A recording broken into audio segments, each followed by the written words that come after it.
Jaret Goes to the Movies is a free podcast made possible by Rich's lack of a social life, as well as our amazing supporters. For as little as $1 a month, you can access tons of extra content each week. Visit JaretGoesToTheMovies.com and click Support Us. Enjoy the show. Hello, everybody. I'm Jaret Reddick. And this is a podcast. Jaret Goes to the Movies. Hopefully you have seen or heard one of my many musical endeavors. And if you have, then you know how much I love movies. This is movie commentary with no movie knowledge. This podcast is me and my friend Rich talking about movies that we like. But my name's on it because I'm famous. This is Jaret Goes to the Movies. Still. Okay, we're starting now. What you got under your coat? It's unfair that we can't listen to our music. It's because it is about drugs and promiscuous sex. Simon and Garfunkel is poetry. Yes, it's poetry. It is the poetry of drugs and promiscuous sex. Honey, they're on pot. I don't even know where to start. I really don't. I mean, I guess I should just start with an intro. My name is Jaret. This is a podcast called Jaret Goes to the Movies. With me, as always, is Rich. Hello. You like me more than a friend. I do like you more than a friend. My lovely wife, Casey, is here this evening. Hello. Old friend and I believe first ever Bowling for Soup roadie, if I'm not mistaken, Mr. Top Jimmy Wilkerson. Hey. One time we had a girl with us at the IHOP. We were eating after the show, and she was a hanger-on. And she said, "I'm in marching band at school." Jimmy said, "What do you play, the skin flute?" And we all had the best laugh. I mean, we fucking laughed about that for days. Because that joke hadn't been told 50 million times. It was just in the context is how it would have been. Because essentially that's what she was trying to do. Was find some foreskin and play the flute on it. I want to welcome Kitty Corner Will to the show. Hello. Hey, Hello, how's it Will. going? But we just found out Will is not moving. He is not leaving. Yay. Because the thing was that he was going to live almost a half mile away, which means... how could I stumble home across the street? There's no possible way you could do that. You'd have to leave the show. You can't watch your house when you're gone. No. Yeah, exactly. How the fuck would I know when my garage door is open? You wouldn't. I wouldn't, and that's just terrible. Terrible. It sounds like Tim might be back. Tim Toole, my neighbor, left earlier on a family emergency. Apparently... I have to go. It's a family emergency. Apparently, another kid messed up his kid's game of some sort of game. Call of Duty, yeah. And so... It's a fucking emergency. Yeah, it was a family... Okay, Tim is back, ladies and gentlemen. Welcome Tim Toole, my neighbor, to the show. God. All right, tell us about the family emergency. What happened? We were worried. Is everyone okay? We were worried sick. We thought maybe there was a fire. Okay, so it looks like you were doing the 5 questions. Yeah. And I got a call from my wife, and she sounded pretty frantic on the phone. My son is crying on the floor, upset. Right. So I come home, and I find out that he used to be Prestige 1. Yeah. And level, 50-something on Call of Duty. That's a Call of Duty level. Yeah. Okay, got it. So something happened, and it reverted him back to level 35. Oh, shit. And he lost his prestige. But he still had all his weapons. Oh, no. Something happened. So I'm in the IT world, so I know, You know something's fucked up. He doesn't have his weapons. He's got his weapons, but he's not on the right level. So someone in some IT department fucked up database settings or something. Something was going on, and it got lost, and it screwed up. So he's still kind of at that level, but he's not. Is he okay? Yeah, fucking I'm glad he's okay. Oh, my God, he's pissed. Rich, remember to fast forward through this. Yeah. So he's pissed, but I'm like, dude, how long did it take you to get there? He's like, I don't know, a day. I'm like... okay, it's like a waste of day. Just stay up all night and go back. He's like, stay up all night. Yeah. Right? Good parenting. Good parenting. Yeah. He was like, okay, I'll stay up till 5 in the morning and fix it. And I'm like, all right, well, problem solved. And he's like, I'm still pissed. And what happens if he stays up all night? Isn't it his birthday? It's his birthday. On his birthday. Okay, well, you left that part out. You left that part out. Yeah, Jesus, fuck yeah. buried the lead. Yeah, he turned 11 today. Jesus Christ. Okay, well, sure enough. Yeah, just let him. It's the worst birthday present. Let him do what he wants. Yeah, so he's going to be up all night, and he's Get him a hooker. It's fine. Yeah. Is that crocheting? What I are you don't talking know. about? So he's playing Call of Duty. Sorry, I was trying to the fit new into Call of your Duty, California yeah. ways. The other day I was actually, this is a true story. I was in CVS and I was I'm like a CVS shopper. I like to save with all my coupons and stuff. And I was in there and I was in line, and that was a long fucking line, by the way. I was like fourth in line. And everybody's like fucking like, you know. I mean, it Pray was to Jesus. My God, how did you do that? How'd you get through this? I stood there, and anyway, I had a Call of Duty of my own. Oh, shit. And I went and I took a shit. When I came back, no line. Fucking beat the system. Oh, my all you God. gotta- That's a that's true all you gotta story. do. That's a true story. I would like to point out that Jaret likes to use all the coupons at CVS, and all that does is make the overpriced items like the regular price literally anywhere else. I have a feeling like you it. also beat the plumbing system at CVS. What does that mean? I don't know what you mean. Beat it to death. Beat it hard. No, I don't know if I've ever beat it at a CVS. I did it at a Quick Trip once while I was on tour. Jesus Christ. And Was it literally a quick trip? no, because I couldn't get the internet. I had to fucking use my imagination. It took like almost a half hour. Wow, Jesus, I can't Yeah. even do that. No I don't good bandwidth in nobody, imagination. nobody can fucking do that anymore. Like that's the terrible. kids don't even know what it's like. Yeah. Like that's the big talk I'm going to have with Jack. At Yeah, some when point. I It's was like, a kid. when we had to use our imagination, he's going to be like, "What? What's What that, are you Daddy? talking You about?" didn't use the bra ads? Well, yeah, I mean, sort of, yeah. We had like Victoria's Secret and like the JCPenney's thing. or Cheryl whatever. Teagues. That's what I Every was once in a while, you could see a nip through there and stuff. And this is pre-Photoshop, so Yeah, it's like a JCPenney's real nip. catalog. Yeah, exactly. Yeah, Sears too, man. Fuck. Fucking crazy. Welcome to the show, Tim Toole, my neighbor. Welcome back. Thank you. I'm so glad that you made it back from the incredible family emergency. I'm glad everybody's okay. Birthday emergency. Birthday emergency. Did you listen to the show from last week? Have I? Yeah. I listened to some of it. Did you What? notice anything was missing from the show? I don't know. What I don't know where you're leading with this thing. Yeah. Okay. So I'll just fucking put it out there. I was on tour and I get this email from Rich that says you have to the next like 5 days schedule to do 5 questions with Rod and James and with David Murray, and I'm like, okay. All the while knowing I can't be fucking trusted to do that. There's no way that that's ever gonna happen. Like I have 1,000 other things. Right. That I'm going to think of before I'm like, fucking, you know what I want to do is go up, set all my shit up, and fucking call Rod and James in the middle of the night. And fucking, anyway, I squeezed that one in. I fucking did it. Yeah. Now, Dave Murray works on like here's the thing. Like I texted him one night. I'm like, hey man, are you cool to do that like this evening? He goes, yeah, this evening, like 10:30, 11. I'm like, fuck that. I've been going to bed Well, at like his 10:30 or 11 is an hour earlier for you. Well, see, that's math, and I've told you guys a million times I don't want to do that. Anyway, so I'll go ahead and put the fucking disclaimer out there. Last week during the show, I did a whole rant about how I don't need to be reminded about Hang on, things. let me interject here. Okay. In the James Bond Casino Royale episode, I wasn't with you when you were interviewing Rod and James. That's correct. But you knew that I was going to be listening to it when I did the edit. That's correct. So here's what you said verbatim. It took us 4 days to connect, but we got it done, and the entire time Rich is pulling out every fucking hair on his head thinking that I'm going to fuck this up somehow and not connect with you. I said every hair left on his head. You left on your head, right. Like I didn't fucking succeed at anything until Rich came into the picture. Like I need Rich to wake me up every day and brush my teeth and wash my awesome hair. And you did say awesome hair. That's right. Yeah.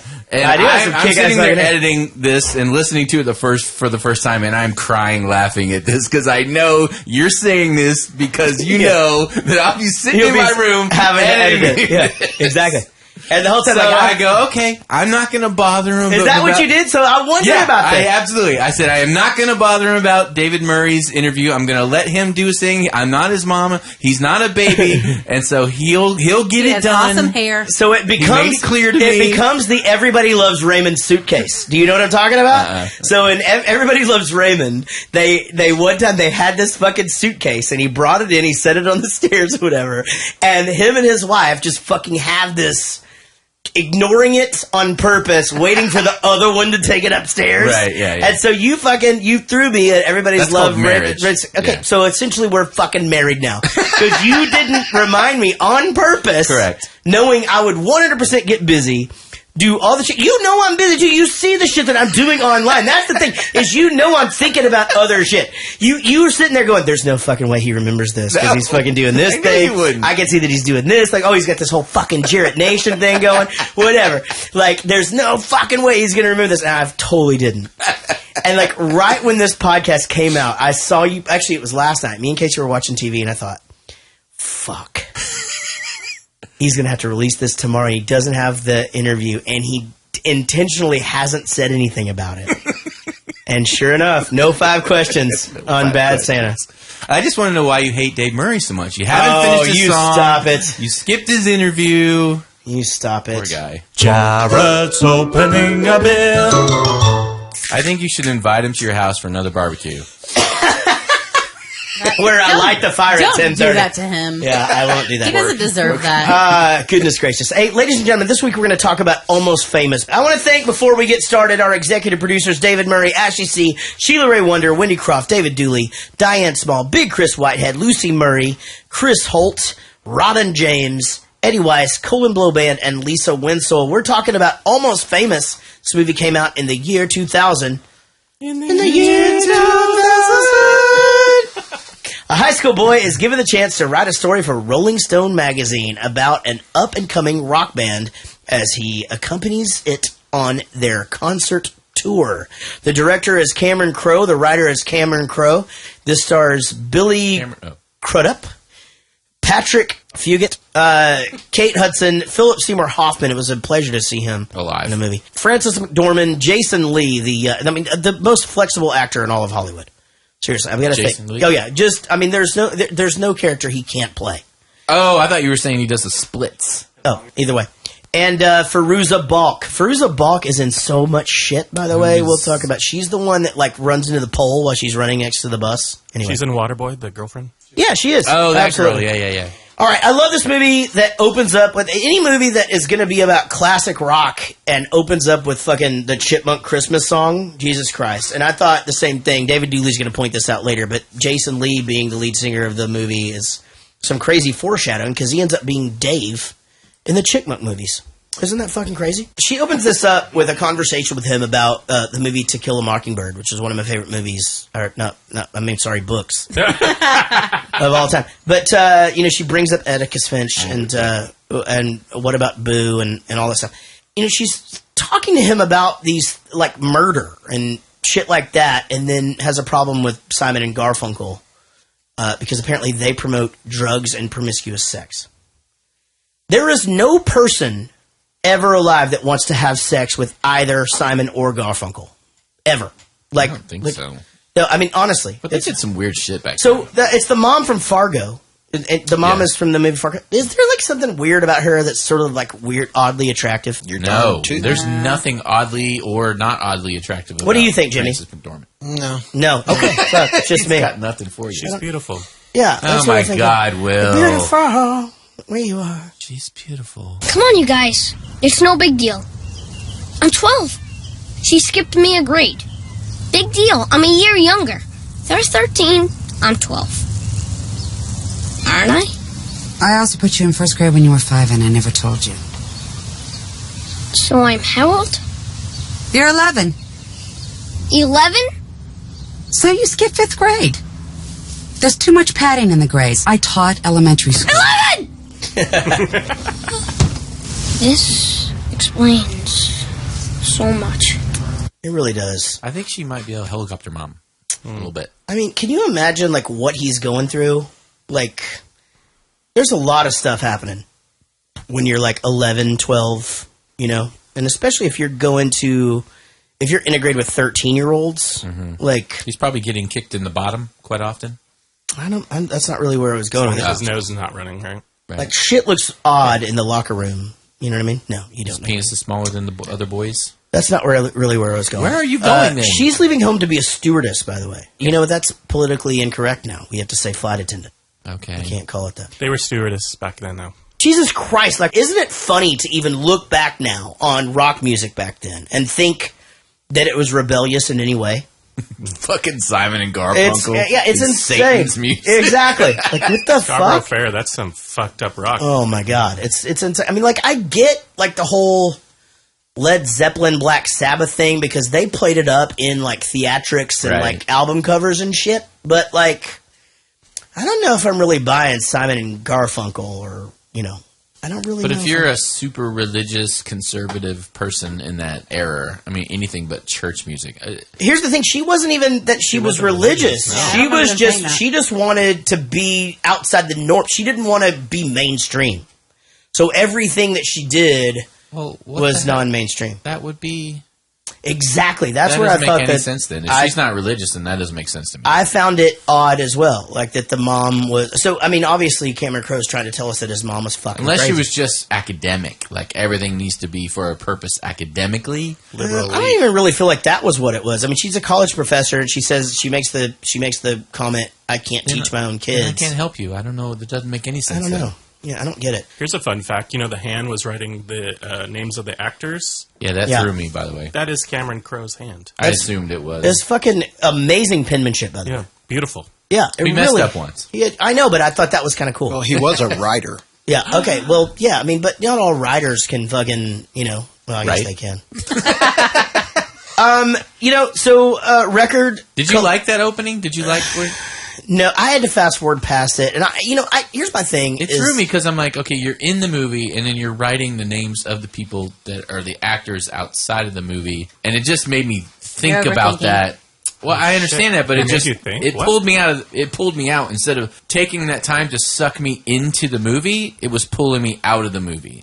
Yeah, you know, it's one of those. I like it when the title scene's like freaking rocks and it's pulling me. Yeah, I like it when there's no fucking title scenes and we just get right into it. Agreed. I feel like that's where we are now. Yeah. You know what I mean? Like, if we need to stroke someone's ego, we can wait till after the motion picture's over. Yeah. I get it. You guys have talked about this before, but you know what movie broke that, right? Star Wars. Yeah. iPad. But they still made us read. Still made us read in Star Wars. Right? You know that I could never get that whole thing. Like when I was a kid. Like I was an adult before I could actually fucking squeeze it all in. Let's just talk about Star Wars. Look under your bed, and what's in there will set you free. I actually thought it was really cool that glimpse of those albums I thought was really perfect. That was actually Cameron Crowe's record collection. Yep, his actual that records. he was looking at. And I just thought like the diversity showed, you know, so much about like what was going on back then. Like you could basically be into whatever. Mm-hmm. You know, I mean, and it was 1973. Yeah, it's a good year. I mean, it was a good year. I was 1. I was 0, almost 1. Yeah. I was just crawling out. Yeah. Fuck yeah. I loved Zooey Deschanel as the sister. I think that this was the first... I guess I haven't seen this movie in so long that this was like the first scene where I was like...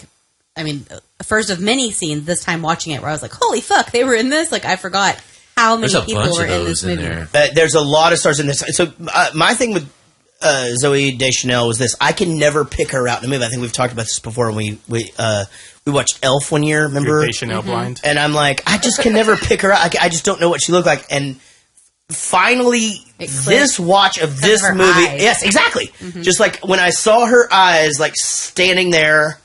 And I was just like, oh, okay, now I know exactly who this is. I had always heard her name. I didn't know who the fuck she was until New Girl.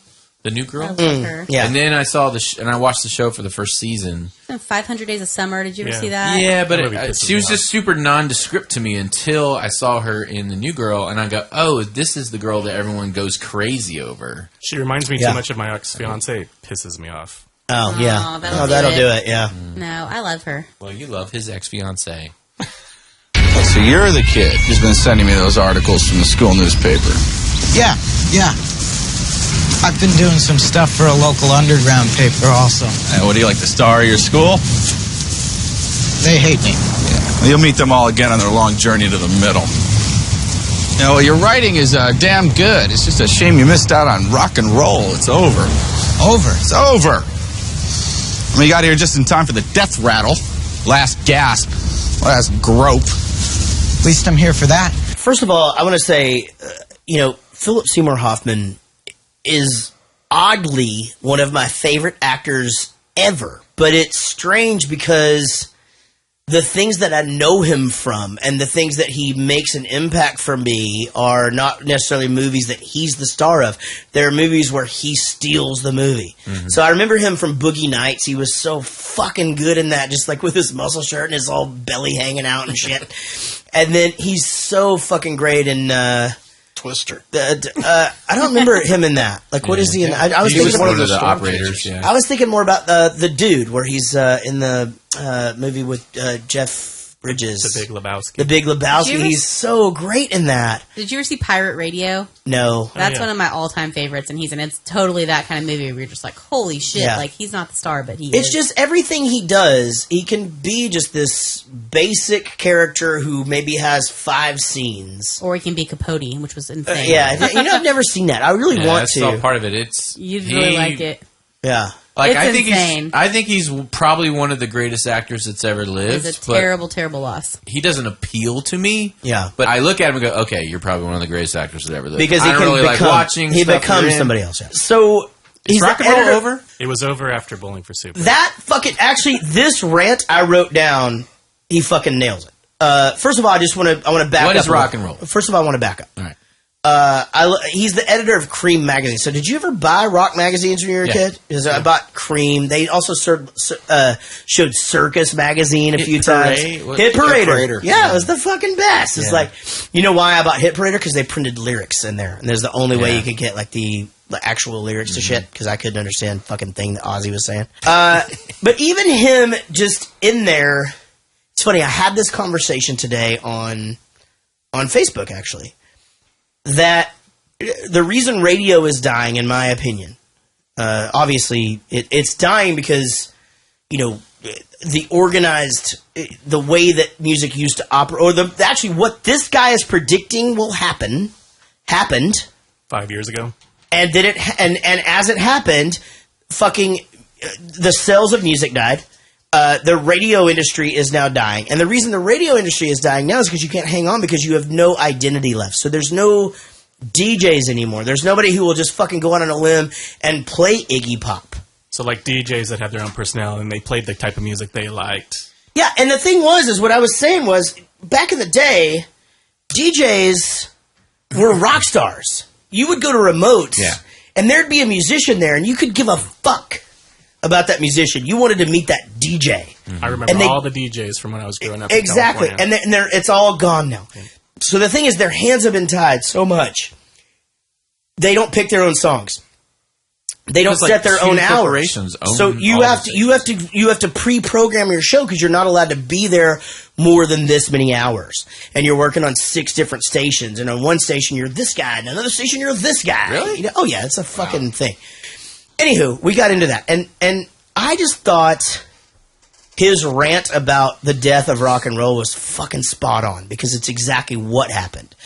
People did get involved in it, and you saw it happen here. We'll get to it in a minute, but why do we need to fly? Why can't we just stay on our bus? Well, if we'd fly, we could do more shows. Well, why do we want to do more shows? Why don't we just do great shows as often as we can already fucking do them? Mm-hmm. With everything becomes money, money, money, and time, and save, and spend. Mm-hmm.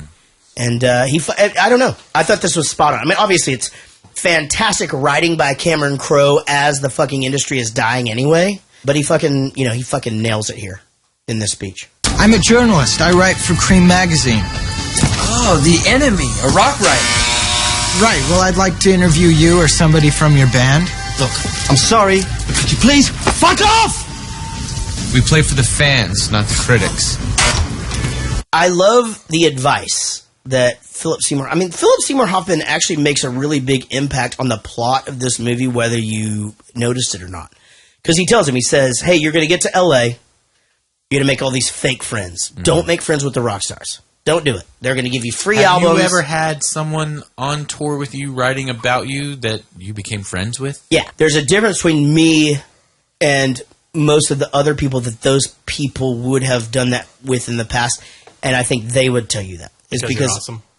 Well, yeah. But if I'm fucking telling somebody they're a friend, they're a friend. Mm-hmm. I don't fuck around. I'm not somebody that I'm not. And I don't act like I am somebody. And I'm never going to fucking tell somebody, hey, stop writing. That's stupid. So... No, he's going to say, bring that video camera into the shower so I can show you how to take a tour. Fucking exactly right. Like this. It's like fucking open season no matter what. But Philip Seymour Hoffman tells him, be honest and unmerciful. And if you think about it, that's what great music writers are. They take a chance at telling you they don't like something, even though there's going to be scrutiny. Mm-hmm. They tell you that they love something, even though there's going to be scrutiny, you know? And that's fucking hard to do. Now, most of them are fucking pretentious assholes, and I think they're fucking dicks for the most part. Right. And, there are some of them that I've wished, Satan would fucking, like, impregnate and then fucking, like, jump up their dick hole and fucking, like, abort out their mouth. So you're saying I shouldn't get into the music review business? No, don't do that. One of the things that I loved about this, going into this next scene, though, or into this scene, is you have the sister. It's the stereotypical older sibling being not even allowed to listen to Simon and Garfunkel, and now the second kid is being dropped off at a Black Sabbath concert. That was the stark contrast. Yeah, I was like, I guess she got over it? Yeah. Yeah, I mean, it's that whole thing. It's first kid, second kid. Like, third kid is like fucking... Third kid's fucking, like, already a roadie at 13. Well, yeah, the first kid left because of less freedoms. Away, so she's like, okay, you can have some more freedoms. Right. So, not on the list. Have you ever experienced not on the list? I have never been on the list. Okay, never been on the list. We'll change that soon. Yeah. Anybody ever experienced not on the list? Because I did. I actually went to go see, of all bands... Buck Cherry one time. I was supposed to be on the Oleander guest list because the guy who was looking to sign Bowling for Soup back then, like 97, was starting this label called Republic, and they had signed Oleander and Godsmack, were their two. And then they fucking made a shitload of money on Chumbawamba. Well, I get knocked down. Oh yeah. Until they told everyone to steal their record. Yeah, I mean, they already had their money. Yes. But anyway, I showed up, and I'm fucking trying to impress my friends. Oh, no. Yeah. I'm on the list. Yeah, I'm on the Oleander list. Here to see Buck Cherry. Sorry, you're not on the list. And I wouldn't shit here. Yeah, you weren't yet? Yeah, so, like, now I don't, this is my city, like, whatever, but it was fucking humiliating. So we meet Penny Lane. And we find out they're not groupies; they're Band-Aids. Yeah, which they're groupies. A distinction without a difference. Maybe? She says we're not having sex with them, but they're obviously having sex. Yeah. No, she says we only do blowjobs. Yeah, but then they end up having sex. They fucking had sex with this kid. Yeah. Yeah. Anyway, and she had sex with Russell. I love how they worded it too. No more sex, just all the blowjobs. Right. That's fucking like writing, like way ahead of its time. I love the fact that they call him the enemy. And they continue to call him that the whole time. It's such a great nickname, but at the same time, always sort of putting him in his place, both literally and in their minds. You know what I mean? They're being really not fair to him, though. Because that's all based on when Cameron Crowe did this for the Allman Brothers Band. That's what this is kind of based on. Oh, really? And they called him the Narc. Yeah. So Stillwater was essentially a composite of 5 bands that Crowe toured with as a journalist for Rolling Stone. So Paco, the Allman Brothers, Led Zeppelin, the fucking Eagles, and Lynyrd Skynyrd. Wow. So there was actually a band from the 1970s called Stillwater, and they're the ones that agreed to let Crowe use the name. And so this is semi-biographical, but he says that the actual group that he toured with was the Allman Brothers, as he was saying. And Greg Allman distrusted him and called him the narc all the time. So the plane crash is actually based upon something that really happened when he was traveling with The Who. Oh, wow. And the character of Russell is based upon Glenn Frey of the Eagles. You know who was the roadie for... Mitch Hedberg. Mitch Hedberg. He was the tour manager for the Eagles. Yeah, that's cool. Insane. So there are a couple of other spottings that we'll talk about, but like some crazy names that got bit parts in this. Peter Frampton. Yeah. So he was in Humble Pie. Yeah, he was in Humble Pie. He was the roadie. And he wrote the score. Yeah. So he wrote these songs for this movie. And actually, I thought that they captured the time really, really well, to be honest. Like, I thought, especially the big hit or whatever, the... Fever Dog. Fever Dog. Yeah. was spot on. So Cameron Crowe wrote the liner notes for Frampton's Comes Alive, and so he repaid the favor by being in this movie. Oh, wow. So Cameron Crowe, as a kid, wrote the liner notes for one of the most successful live albums of all time. Act 1, in which she pretends she doesn't care about him. Act 2, in which he pretends he doesn't care about her, but he goes right for her.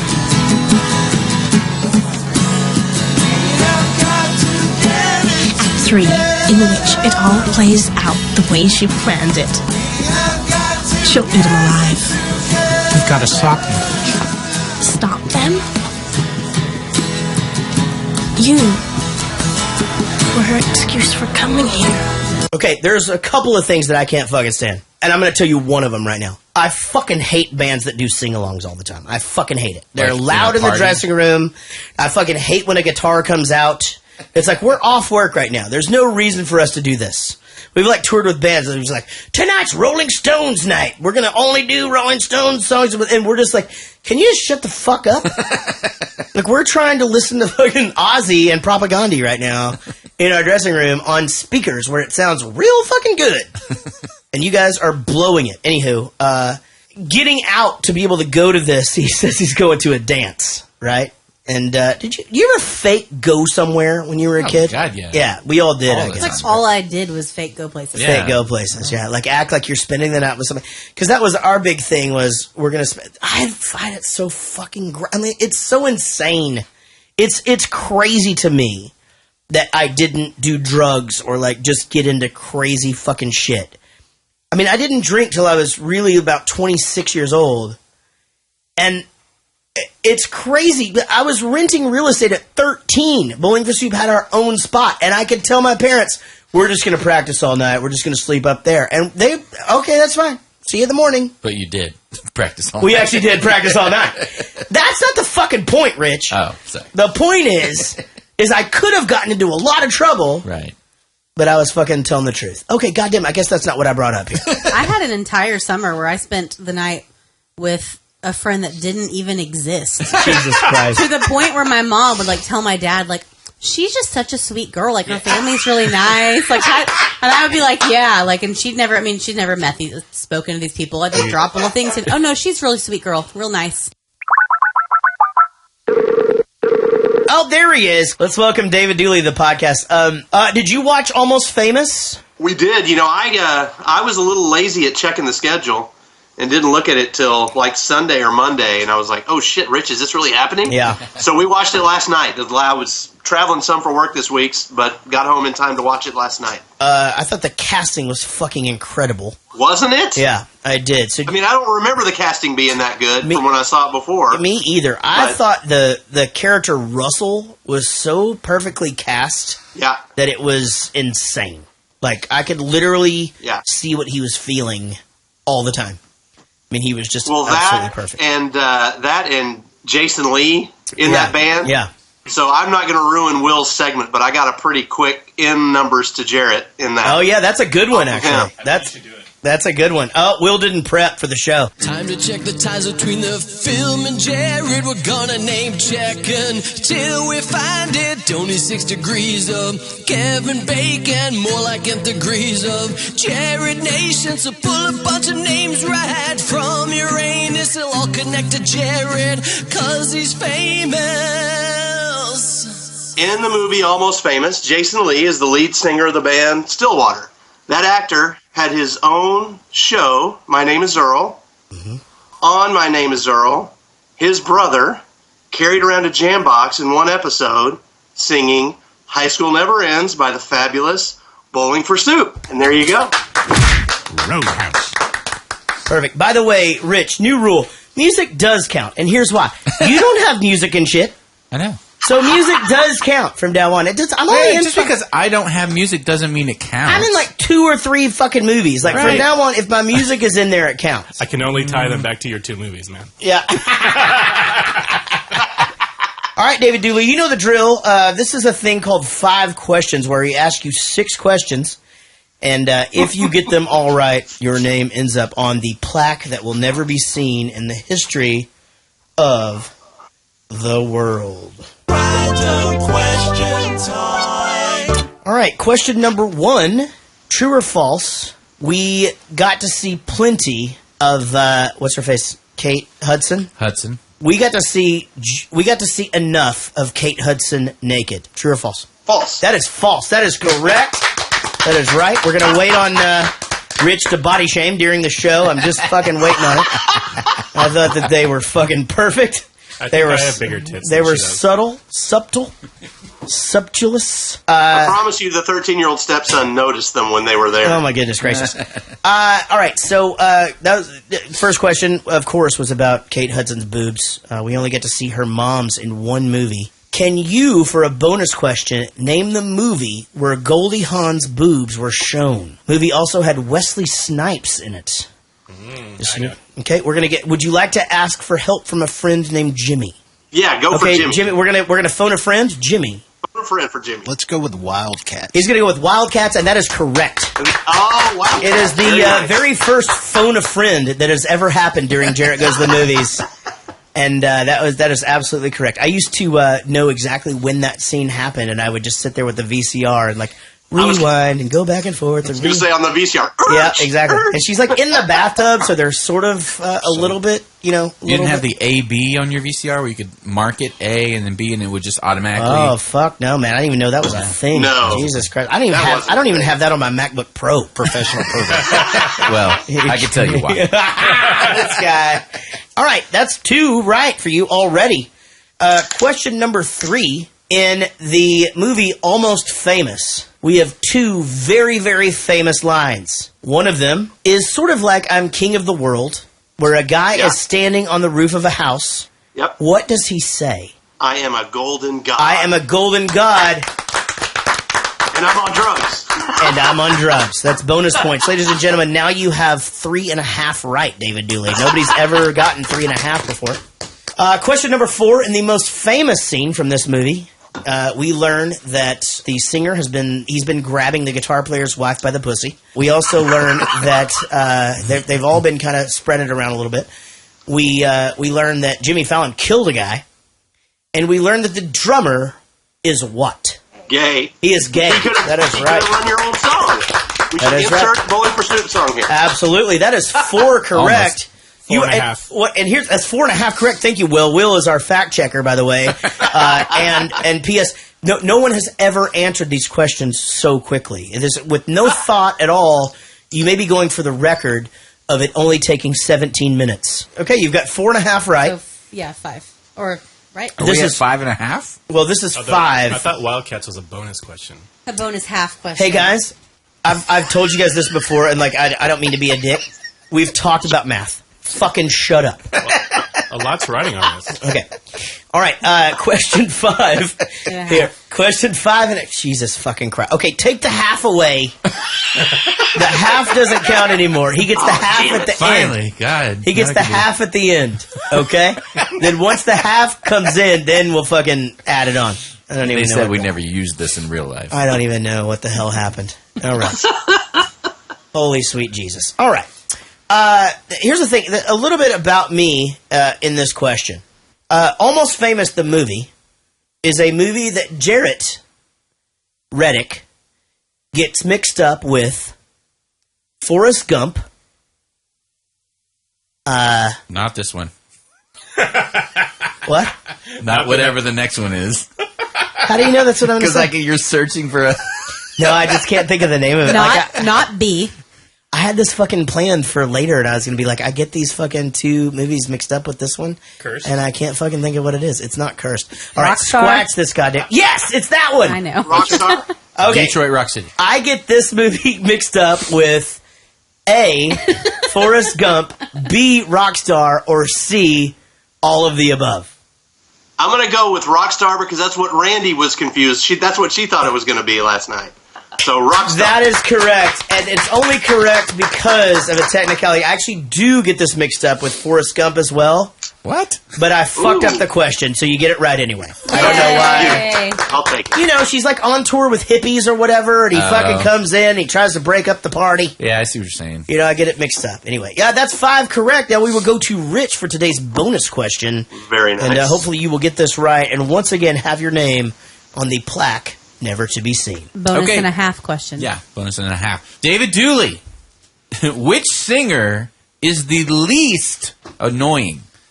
Alvin, Simon, or Theodore? Ooh, least annoying. That is I'm going tough. to have to go with Theodore. That is correct. That is absolutely correct. Yep.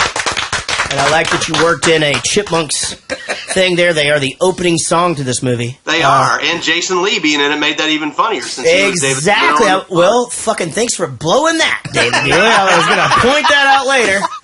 Amazingly enough, as fucking kick-ass as the soundtrack is, that's the fucking best song on the whole thing. It's the fucking Christmas with the hula hoop thing. Yeah. It's a good song. That was random question time. David Dooley, you are the best, as always. Thank you so very much. I want to thank your lovely wife, Randy, for sitting on the sidelines and helping you out with these questions. Hi, She Randy. always does. She's right here. If we take into consideration the one you got wrong, the one that Jimmy got right, and the two that Randy helped you with, you actually got 1.5 right, I believe, is the math. That's part of being in sales. You got to know who to go to get the rest of the action. Congratulations, being the first person ever to get 6.5 questions correct. You done good, buddy. Hey, man, we will see you guys soon, and hopefully I'll see you over the holidays. I would love it. We'll talk to you soon. All right, man. Y'all be safe. All right. You too. Bye. Bye. Listen, I think you should be writing for us. Any ideas? How about Stillwater? Stillwater. Hardworking band makes good. New album out, their third. Starting to do something. Crazy. Let's do 3,000 words. We'll join the band on the road. We'll set up billing. Don't let the band pay for anything. We can only pay, let me see, 3,000 words. $700. All right, $1,000. What's your background, William? You a journalism major? Yeah. What college? Honey, I need you to do that thing that fixes the garbage disposal. I'd have went exactly that direction, though. I'd have just been like, God damn it, honey, I'm on the phone. I didn't even think of that. Yeah. But, dude, I mean, how about that call? I mean, what do you do when your fucking dreams are coming true on the telephone? It's like... You drop your voice. I just thought it was so funny because he didn't actually even have to say anything. It's just like, okay, we'll do $750. Okay, $1,000. That's fine, you know. It's like, and back then, it's a fucking lot of money. Hell yeah, it was. I mean, Jesus Christ. And, you know, so he has to... It comes up. He has to ask his mom for permission, and she says yes in the most saying no way possible. But fuck it, you know, she just did it. Yeah. And then we're on the tour bus. Tour buses have changed a lot since then.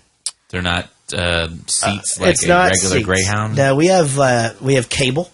Okay. We have video games.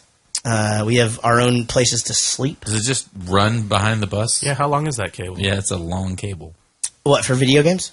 Yeah, you got to plug them in. So you have to stop every, 30 miles. So each cable's 30 miles. You fill up on cable? Well, you reel it in. You know, have you ever seen Deadliest Catch? So you have a thing on the tour bus that, winds the cord back up. Then you plug it in, and then it just ring and just goes down the street. And then you stop 30 miles down, fucking hit that thing, ring, and you got to fucking be careful because it will get your thumb. I don't know if you've seen Deadliest Catch, but it's fucking dangerous. I saw the Circus magazine. Okay, so we're checking into the hotel, and Jesus Christ, who do we see? Eric Stone Street from Modern Family is the... Yes! And I recognized him immediately. I was like, that's fucking But the you boy. talk about someone who has changed a lot. I mean, I knew it was going to be him just based upon, looking at the cast before. Mm-hmm. And, I was struggling to try. I mean, you could find it in the eyes and, in his voice. But Jesus Christ, it's just crazy. Anyway, just that was his first movie appearance. Was it? Oh, really? So a cool scene, actually, by the way. And then I don't want to jump ahead, but is this where Nick Swartzen was? Mm-mm. Did you notice him in there? Okay. He's coming up. And then so the interview's supposed to... So this whole movie, if I'm not mistaken, is him chasing this interview with Russell. Right. Mm-hmm. He can't ever get it. Because he can get everybody else to talk. Jason Lee's talking all the time. He got him in the first 10 minutes. Fucking first 10 minutes. He's got all he needs is this interview with that. But you know what? We'll wait till the next city. We'll wait till the next. That's how Rich gets the girls. This is actually a thing that happens, and I'm not joking. It's not really. It is a thing when you have a camera guy on the road. I mean, Casey even sees this, and like when we're in the UK and this last tour, we had a camera crew on the whole time. And every day, they're just like, hey, Jaret, you're going to have 15 minutes to set up? You know what? Let's wait till tomorrow. We'll do that tomorrow. Then we'll do it tomorrow. Then it's the last fucking day. And then it's just interviews all day. And then Chris is pissed about because he's got to fucking do interviews all day. But you know what? We fucking they sneak want it. to shot outside, and then they want to do a thing on the bus. Exactly. And Then we got like 15 fucking interviews. We should have just like knocked it out. Anyway, it's all for the greater good. Go away, because Penny is in here and we're having sex. So he turns the maid sign around. Fuck you. It's like, you know what? We need the maid right now. Housekeeping. So I wasn't a big fan of hers. Like, I didn't like her character. You didn't like Penny Lane? Yeah, I didn't like her as a person in the movie. She was a little bit terrible, yeah. She sort of, kind of redeemed herself at the end. Oh, but, I liked her. But during the movie, she leads this kid on like crazy. Yeah. She's sleeping with a married man. She's justifying... No? He's not married. Okay, she's sleeping... It was his ex-wife, now kind of girlfriend. Correct, yeah. So he's not married, but maybe then game was. on, whatever. Yeah, then game on. I take it all back. Well... I feel like she's battling from the very beginning being somebody that she's not. I mean, even from That's just saying, correct. like, I'm not a groupie, we don't sleep with them, then clearly you see them sleeping together. Why didn't she just walk the fuck up to that table and say, hey, we were just No, fucking 'cause her. Are it's- we done now? What's going on with this girl? Because it's a big game, and she clearly cares about Yeah, it. but I thought that was his wife the whole The time. point So that's was the point that he was trying to make is that like we're all just trying to stay out here. You know, like none of it's Nobody a fucking wants to go home. This is exactly. So the thing about it is, if you think about it, 73, like this is uncharted waters, man. Yeah, there's no internet. This is crazy to them. Look up the like rules. you know what I mean? Like they're really seriously. I mean, there's no communications. Like, how do you get a hold of this guy when he isn't home? You just don't. Yeah, there wasn't cell phones, No. right? So I don't know, man. I found her to have a bit of a low self-esteem. Yeah. She told You him. think? He told her not to tell, and she was doing what he wanted. Yeah, exactly. Yeah, I think she wanted to be anywhere but home as well. And this was, from the normal world, or what she kept calling it, that clearly she was completely avoiding. She's running from... And Anna Paquin's got to be 12 years old in this thing. She's so young looking. Who is that? Sookie. Sookie from... May I court you, Sookie? What the fuck? True Blood. From the piano. Come on. Okay, I don't Any of know, but these? which girl is she? She's the one with the gap in her teeth. The one that was just doing the clip where she's saying, step one. I could not figure out who that was. That's Anna Paquin? Yeah, That's okay. Jeff Beebe's girlfriend. By the way, the Asian guy... Yeah. Yeah,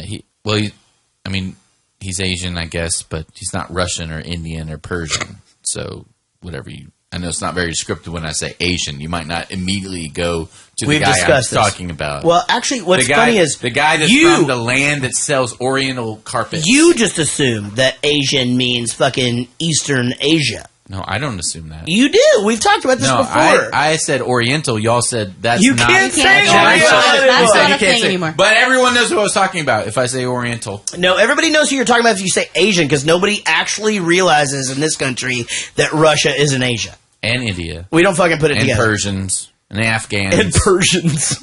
India's And kind of a Mongols. subcontinent. Jesus, are you talking about cats right now? It's just a very descriptive word that means exactly what you say it means. You can't And fucking you can't say use it. It's No. just a crime. It's a hate crime. Anyway, but he's not a great actor, that guy. See, you love this t-shirt. It lets you say everything you want to say. Well, it speaks pretty loudly to It's a t-shirt. Do you give a shit about a t-shirt? Just hungry, man. Let's just go out and find some barbecue or something. Look, I'm always going to tell you the truth. From the very beginning, we said I'm the front man and you're the guitarist with Mystique. That's the dynamic we agreed on. Paige, Plant, Mick, Keith. But somehow it's all turning around. We have got to control what's happening. There's a responsibility here. Excuse me, but didn't we all get into this to avoid responsibility? Is it weird that Chris is the front man and you're the hilarious guy in the background? You know what's crazy about this scene is, first of all, I want to. There's so many things I want to say here. First of all, I want to give a shout out to Jimmy. So this is a true story. Jimmy and I have been friends a really long time. Bowling for Soup started in Wichita Falls, Texas, and we lied our way into smaller markets or the same size market, saying we were a Dallas band. And we met Jimmy, and we got this huge show opening up for this band called Kickin' Herald at some fucking club like upstairs. It was fucking terrible. Anyway, Will thinks that's mean. Jimmy is the first person, this is a true story, first person outside of the band ever to set up our merchandise for us. And it was so fucking clean and proper and just fucking badass. Anyway, I was like, I hope we sell some shit. You have no idea how bad I wanted that to be perfect. Yeah, I bet, man. I mean, like, it was perfect. We didn't sell shit, but that's okay. Does he rock folding T-shirts? Yeah, he was fucking pretty great. Dude, I sold the shit out of them, too. Yeah, you did. And then, so we would take him on trips here and there, you know, when he could. I mean, you know, this guy works for a living, but he came up with different logos for us, and then he got a job at Fast Signs. He used to print us stickers for free and shit, and you just make us banners, and oh man, just so it's a cool thing for me to be here on the podcast and have Jimmy here sitting in, and now we're, you know, grown up a little bit, and we got kids, and sitting here chilling, you know, yeah, it's good stuff. It's good stuff. We're fucking all surviving. Now, I want to say this about this argument. This is the first time we ever hear Jason Lee in this particular movie get into the Jason Lee character. So Jason Lee is I actually think his movies are great. I love him. Yeah. I love him. He was obviously on a sitcom for a really long time. Is he doing anything now? He lives in 20 minutes up the road. He lives in Denton. And wow. it's a funny thing. The funniest fucking shit is that, like, what they've done is they've created this legend. It's a true story. They've created this crazy legend that Jason Lee has bought all of Denton, and and it's like in like all of these like papers and shit. So people are just like, "Fuck Jason Lee!" Like he's commercializing all this shit. It's I mean, they have like fucking town hall meetings and shit. Where they're just there's a lot of talk that he was going to bring Scientology and. Is he a Scientologist? No, he's left. He's left. Oh, the okay. thing. Anyway, so maybe he just wants the women's college. I don't know. The thing is that he's left. He's left Scientology, but he will never not be this guy. That kid is back on the escalator again. Leave it alone. What? He will never not be that guy. Have you noticed that Golden Triangle Mall has been so much better in the exact same time that Jason Lee moved to Yeah, fucking exact Denton? kid is back. Oh my god.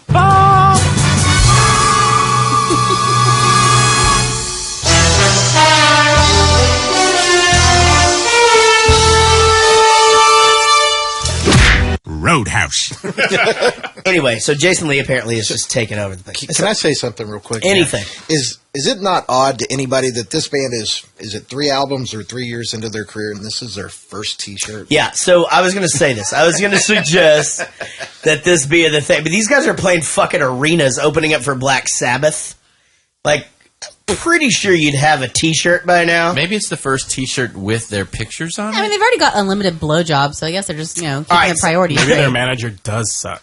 So I'm going to back up a little bit. So so Russell here, before, as this is all happening, he's like, just make us look cool, you know, like just make us look cool. Make us look cool. No matter what, you know, because I know like some of these guys, you know, this and that, and that's something that you're not always on the same page. And he just goes, I will quote you warmly and accurately. And it's like, what a great response from a 15-fucking-year-old kid. And Russell's just like, hey, look, dude, some of us have girlfriends and wives, and we're all out here. But this is where he's saying, like, we're just trying to be out here, this whole thing, you know. This is where I've decided that the casting of this fucking kid in this role is one of my favorite castings of all time. Kid's great. He's really good. He is so believable that I actually think, until just now, I fucking started thinking about, I forgot that wasn't Cameron Crowe. I actually fucking literally just believed that was him. Like, that's really? how good he is. You're blowing my mind, dude. He's so great. And everything, there's... Have you seen them both in the same room? No. Oh Holy fucking shit. We can't go Pantera yet. I realize I was looking at it. I know. We're going Pantera. I realize I'm feeling so much better. I can't take the shortcut. You know what I mean? Like, you can hear it in my voice that I feel better. This is the scene where I was just like, well, fuck. If you watch his character progression from very early on, where he's sitting there, he's watching the older kids, like, brush their mustaches, and he's really introverted, and then as he gets around the band, like you said, he starts quoting or, talking to them. I'll quote you, and then how he starts to stand up and say, I love her as it gets, his character progression is really interesting for a 15-year-old kid who just, kind of finds himself on the road out there. And that's interesting, too, because I think that's one of those things where when you're first around idealistic or People you idolize? People you idolize. Okay, thank you. And not really even someone you idolize, but someone who that other people idolize. Okay? You tend to act a certain way. It's like when you meet, it's like when if you think about this, I bet you, okay, you know what? I bet this is fucking. It's like me in here with you. No, I bet you actually I could fucking nail this right now. I bet, like, if me and you met a reality show star at the same time, you wouldn't give a fuck. True. And I would actually just be like, Jesus Christ, it's that guy. Unless it was The Bachelor. Unless it's The Bachelor, I don't fucking care about Julie Chen. Yeah. If it's the twins from The Bachelor, then I'll be all over it. I don't know what that means. Emily and Haley. But yeah, I don't know where we were going with that, but that was great. I don't get very riled up by famous people. It's not a thing for me. Yeah, but have you, like, run into famous people? Yes. Okay, cool. So, for me, it's just hit or miss. I saw Don Dokken at the basement. When I was... I grew up in West Texas. I grew up in Abilene. And when I was 15, 16, 17 years old, to this day, my favorite band ever is Poison. And they came through town. And I'll never forget, I actually went to Shogun's, which was a Japanese hibachi steakhouse, the very first night they were eating. And I actually walked in there and kept going back. I was like, holy shit. There's CeCe DeVille. There's Ricky Rocket. And that place is delicious, by the way. It was very delicious. And then Kimo, who was their bodyguard at the time, came and threw me out on the street. And he was like a complete asshole. But after that, after they got through eating, they came in, and he actually apologized to me, and they invited us back to the Ramada Inn or whatever, where they were staying. I'll never forget. I sat there with Bret Michaels and his girlfriend, Susie Hatton, at the time, and I was so, like, starstruck. This is, like, a god to me. And he's sitting here showing me how his Something to Believe in tattoo is misspelled and how they fixed it. And this girl's in the Fallen Angel video, and I'm just, like, just completely blown away, starstruck out of my mind. Mm-hmm. But the cool thing about that was they were actually very real and very cool people, and I befriended their tour manager, Ricky Valentine. And there was a couple of years there where when they would play anywhere in Texas, whether it was Lubbock or Dallas, they would literally, Ricky Valentine would leave passes, for me and one. And I didn't get to go to very many shows because I was, 15, 16 years old. Right. But it was, to meet your idol, was, and I think me and you went to a Poison show years later. We did. We smoked all the pot, and then we snuck up into the Starplex. You just said you didn't do drugs. Jared likes to say he didn't smoke pot and then talk about smoking pot a lot. But I was like, hey, Jared, come on, man. I know I'm gonna get us backstage. I know these guys, and I got back there, and I was not on the list. That's true. We were not on the list. We were not on the list. That's true. We were in the fucking lawn that night. But it was a damn good show. And Bret Michaels was actually kind of fat at that time. So Bret went fat and came back. Bret Michaels invites me to every show that they play when they come here. That show was fucking terrible. Yeah, I sang on his record. Oh, that's right. Yeah. But I will say my favorite Poison story. You guys want to hear it? Please. Yes. So I went to NAMM, not NAMM, NAMM festival, where basically it's all of the vendors, it's like a huge music show, and it's fucking sprawling. It's in Anaheim, and it's just like building after building after building of just music, and every vendor is there. And so I'm walking through, and my thing was I was just getting pictures with people, and I met so many cool people that day, and it was really a blessing to just be there, and fuck, it was so cool. And I've been trying to get back ever since, but I've never been back.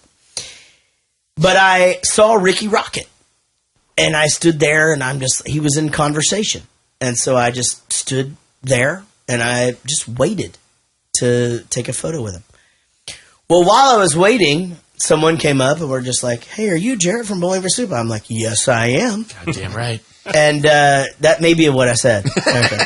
And so I posed for a photo, and then somebody else comes up. "Hey, are you Jaret from And then all of a sudden I've got a line. Seriously, a fucking line. And a line for the line. Chris from Army of Freshmen is standing right there just going, "Jesus Christ, this is fucking hilarious because you're waiting to take a picture with that guy, and you now have a line, and he's talking to one dude."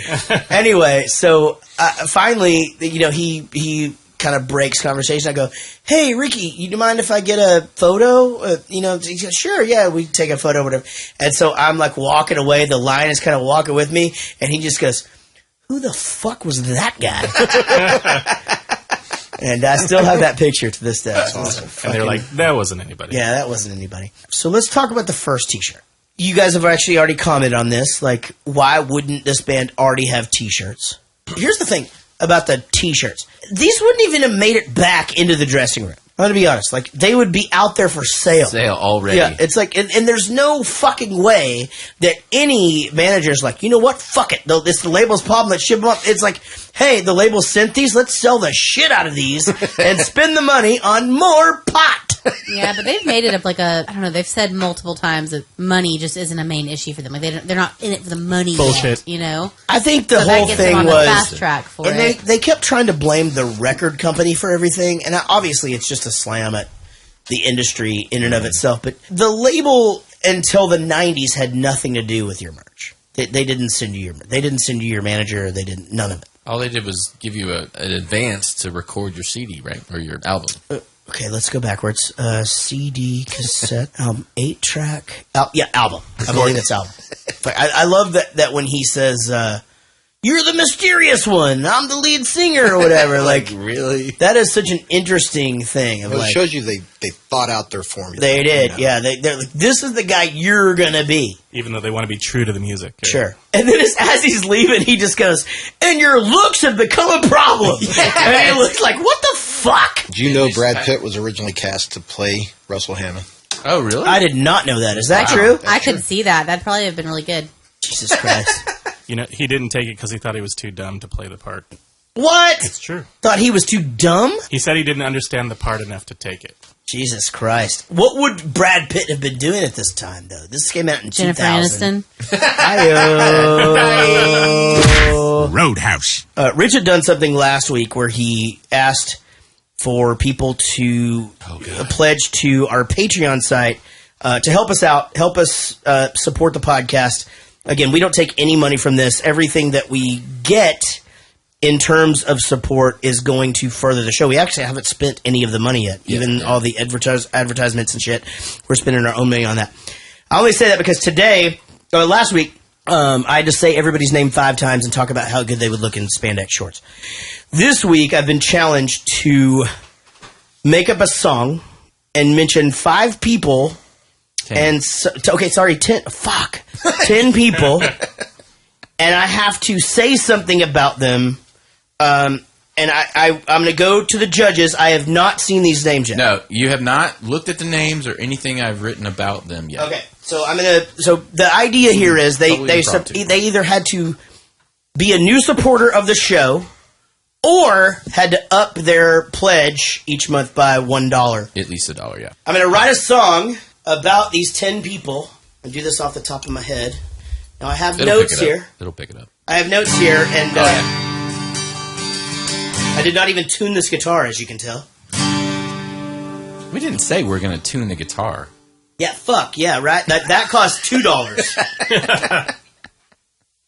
So again, if you guys want to support the show, go to patreon.com and Search Jaret Goes to the Movies. Okay, this is a song that I'm about to write. About to write. Well, I'll do like an intro thing, okay? All right. We both lie silently still in the tent. I didn't mean to do that. You're good. All right. That's a pretty good key, though. Okay, here we go. This is Jaret Goes to the Movies. It's a podcast. It's a podcast about movies. This week, we're talking about a movie where Kate Hudson shows her boobies. And later on, Rich will body shame them. I just know it. There's no trusting him when it comes to Kate Hudson's boobies. True story. Kate Hudson's boobies. Kate Hudson's boobies. I like Kate Hudson's boobies. Paul Boyle, he gave us $5 and didn't give him notes, apparently. I'm supposed to say some things about you, but I can't because you didn't give us any notes, apparently. And Rich was writing them down, and all it says is Paul Boyle gave you $5, Jaret. This month, all we know is Paul Boyle voted for Trump. No, we don't fucking really know that. No, we don't. Don't fucking really know that. Like Kate Hudson's boobies. Craig Oxley, you're from England. Programmer, geek by day and cover band by night. You like to play BFS songs in your cover band. Then you like watching dirty movies with yourself in your hand. And you hate football. You've got 2 kids. Hopefully you can put a lid on the song, 'cause I just talked about you masturbating. Yes, I did. Kate Hudson's boobies. Oh, shit. Christina Atkins, you're a proud mom of 4. You're an overnight cashier at a motherfucking store. You listen to BFS and the podcast every day. In this movie, we're watching the drummer admitted he was gay and they didn't fucking crash. No, they didn't crash. Okay, ladies and gentlemen, that's the first 3 names. Those 3 names are all new pledgers. I gotta move the cursor up because now we're going to people who upped their support. Fiona Elizabeth Freeman. You've got 3 names. That's like fucking 7 consonants in 1 name. You run the BFS fan page and you're really great. One time you came backstage right after Derek masturbated in Manchester. That's the 2nd time I've talked about masturbating during this song. Yes, he masturbated his dong. Kate Hudson's boobies. To Kate Hudson's boobies. I think we have a title. To Kate Hudson's boobies. Jason Kelso, you do our posters. You like Jeeps and hockey. You drink Stone IPA, I think that's a bunch of malarkey. That beer tastes like shit. It does. You like Photoshop.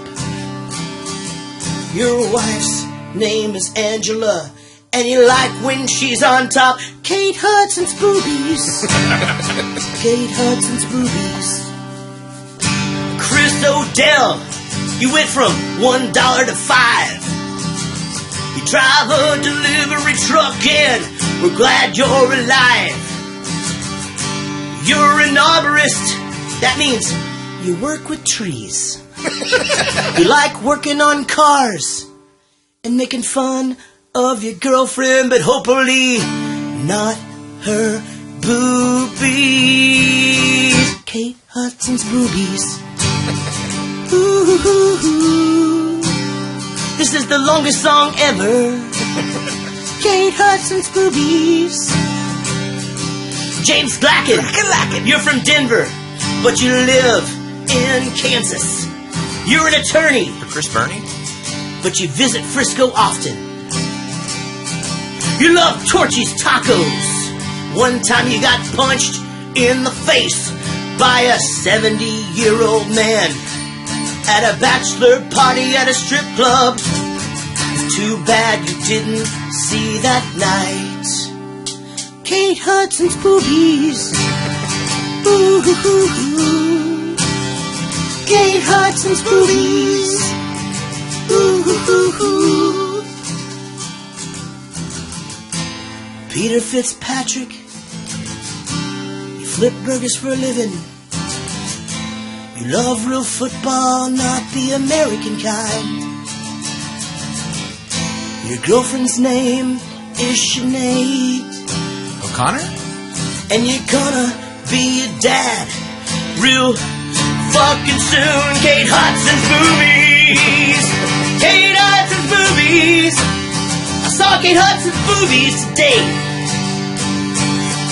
The drummer is gay. Not there's anything wrong with that. Geraldine Darling Hickey went from 10 to 11.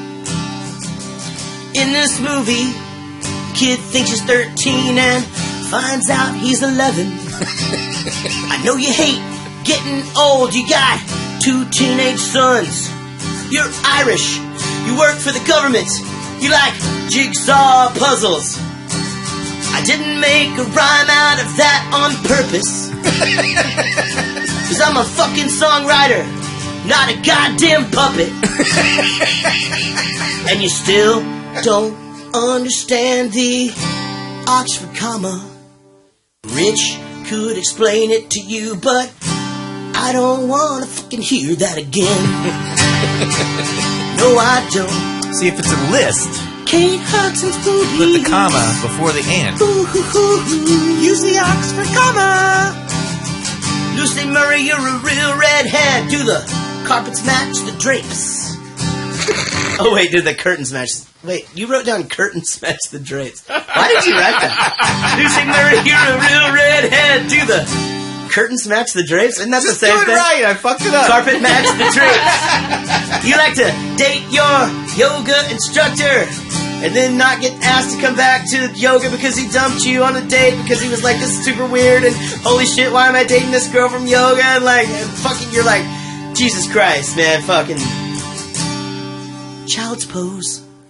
You hide from Tinder dudes at my shows. That's okay. Now everybody knows. Kate Hudson's boobies. Kate Hudson's boobies. Kate Hudson's boobies.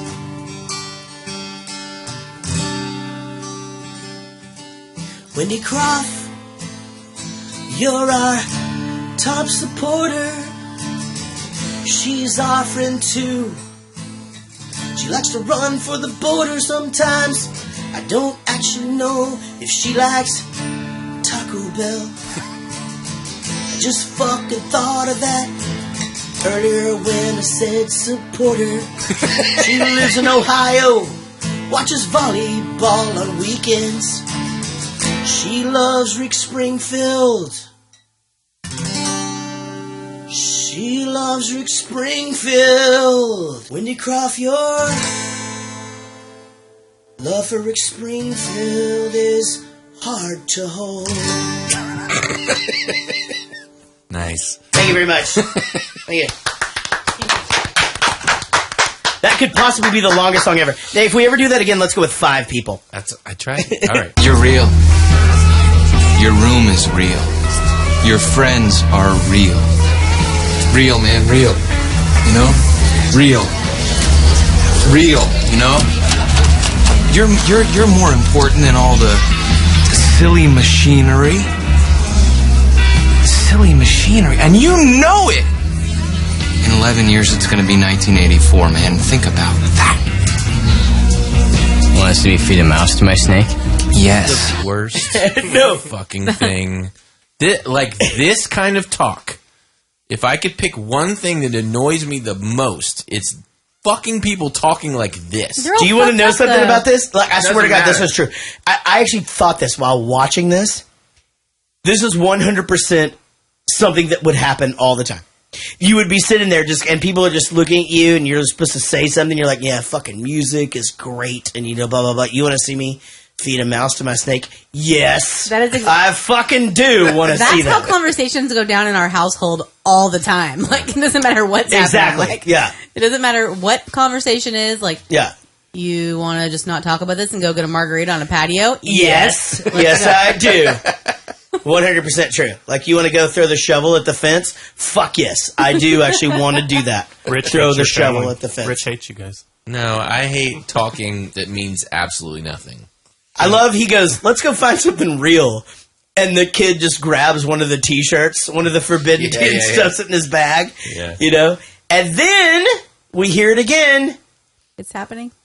No, but he says to Russell, here I am telling secrets to the one guy I'm not supposed to tell secrets to. And his secrets are fucking like, my sister's a stewardess. She doesn't speak to my mom.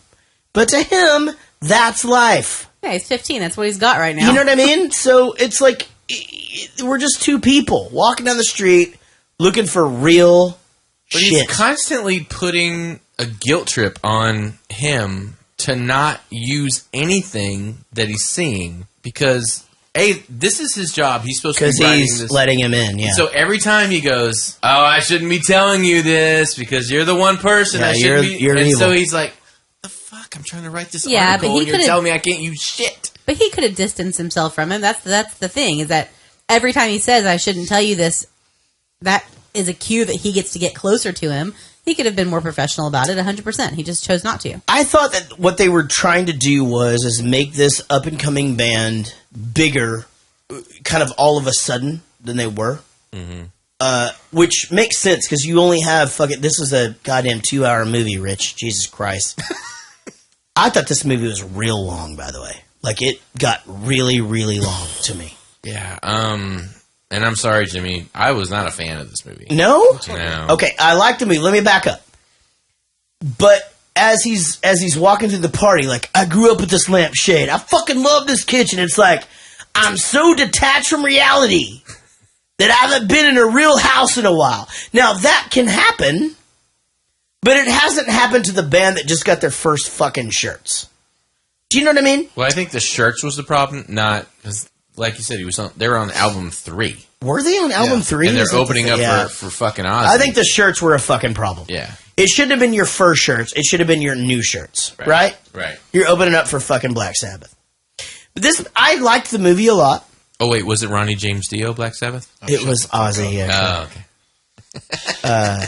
I tend to like period piece movies like that when it comes to music. You know, like Dazed and Confused, Almost Famous, things like that where you can literally feel like, you know, it takes you to that place. Yeah. And it's relatable. It's relatable. You know, Sure. coming from West Texas, which is the middle of fucking, there's nothing Right. there, you know. Literally. I can relate to going to the Pump Jacks to drink beer and all that shit. Sure. Now, You is this your that you picked this movie? Yeah. So is this your favorite music movie or just something that you relate, in what way do you relate to it? I wouldn't say it's my favorite music movie. I related to it because I traveled with you guys, obviously. Yeah. And I saw your progression. Yeah. And I wasn't along for the tail end of that where, you know, after the record deal, I Yeah. settled down with the girl that I met, you know. at Through the show. us, by the way. Oh, really? Yeah. At our show. club. Yep. Your current wife? Mm-hmm. Yeah. Beautiful, beautiful lady. Absolutely. by the way. I love this movie. I've always loved this movie. So it's, you know, it's up there, you know. Yeah. And I can't really pinpoint why, you know. I knew that that's why Kate you Hudson. guys... You guys, why am I in this? It's not your story, but, I mean, you can relate to it. I've seen this movie one fucking time before today. So what? Okay, Casey, go ahead. What? You've always loved this movie. That was the end of that. I like Oh, this okay, movie. fantastic. Rich All is right. a dick, and I like this movie. Okay. That's all I was I saying. just thought it was slow. Like, I liked a lot of little parts to it, I cried at the ending. I'll tell you when we get there. But what's Rich's deal? Here's my deal. So Jaret to spit his beer out. But I liked a lot of little parts here and there. The acting was great. The acting was great, but it just was so drawn out, and it just got boring after a while. I thought it went by fast. I actually prepared myself for it to seem longer. I didn't feel like that it got boring. I definitely feel the drawn out thing. Yeah. I feel like there were musical interludes that lasted 45 seconds, a minute and a half, that I was fast forwarding through by the end of it. Because I'm like, I got to get through a goddamn two-hour movie and then go meet with Ian from Lava Well, Cantina. maybe that was my problem. I wasn't fast forwarding through all this. Yeah, I'm just saying, like, I think probably the first time I saw it, it was a lot more emotional. I don't really know why you guys would hate on Kate Hudson. I thought she was perfect here. I really did. When I said I didn't like her, I didn't like her character. You thought in her character the was movie. a mean person. Okay, well, I didn't like her character's personality. Really, but I think his character was. He's not saying that she didn't act it well. Right? Do you think she was believable? Because I do. Like, She did a good job acting. That's not what I was saying. Actually, Kate Hudson did fine. I don't find her attractive, but at the same time, I understand. Have you seen her new exercise line? No. You should maybe watch it on YouTube or something. I understand that in the 70s, that body type was very the body type. Jesus right? Christ. Oh, God. No, seriously, what? What? Why Not am her, me. Not, Here don't comes look at the me. body shaming part. No, I mean the waif thin person was that was the 70s. Twiggy, yeah. Yeah, no boobs. Rich's body shaming. How is that body shaming? No boobs. Body types are dude, no boobs being is descriptive. You understand that no boobs is coming back, right? I like that. That is. Me too. I didn't say a word. I'm just describing what was big in the 70s. I love my wife, and they're awesome. And they're like all You say what in was there, but big like in the I 70s. think just boobs are boobs. I can guarantee you that scene with her and her little red panties, there was no big 70s push going on there. None. That was not there period. probably should have been. That was not period. That's where you fucking lose me. Yeah. See, they lose you up top, lose me down bottom. Exactly. Let's fucking fist bump on that shit. Big on the bottom. Yeah, no boobs are coming back. Roadhouse. Yeah, that's too bad. I like a little meat on the bones myself. But, I'm not sure if that's true that you do that. No, Yeah, I've never, out of all the movies, like I feel like we should just go back through a line of people that you've Did been you like, say meat on the bones or Or meat meat- on the boobs? I think you meant meat on the boobs. I don't like waif thin. No. Do you like wafers? Yeah, I do like wafers. Do you like It's covered in reefers? peanut butter and chocolate. He's okay. He is on acid, though. I can't really tell. How do you know when it's kicked in? I am a golden god! I am a golden god! Hey, Russell, don't jump. And you can tell Rolling Stone magazine that my last words were, I'm on drugs. I think we should work on those last words. It's so great. He's just like, I dig music, and I'm on drugs. Just come on. And we would go to the hotel, and he just goes, okay, starts to walk up, and some fat kid goes, jump, fuck it. And he's just out. I'm not sure that's safe. This kind of shit happens. All the time. All the time. I don't even know how many Denton parties I've been to where some asshole jumps off the roof and do a fucking swimming It's just pool. not even that. It's just everything. You're one of us. If you come to Cleveland, Bowie's going to be at Swingo's, the greatest hotel in America. And I'll introduce you to him and his security guard, Dennis. Don't you have any regular friends? Famous people are just more interesting. Well, I would be worried that they were using me. Boy, if this was the real world... And Not that anybody's using you. No. Hold on. I'm not famous, but... Your time has come. Did Russell call? Flower. Opie must die. No. Opie must die. So he's getting to watch her pee. Have we talked about whether or not you like to hear girls pee or not? Is that a thing that people like just Yeah, thumbs up? I don't know. I mean, like, we could just all talk about it right now, or we could wait. That's fine, too. You like to I listen think to we girls have pee? talked about it. I said it's not sexy. Yeah, right. That's and you said right. That's exactly okay. So conversation 2 over about that.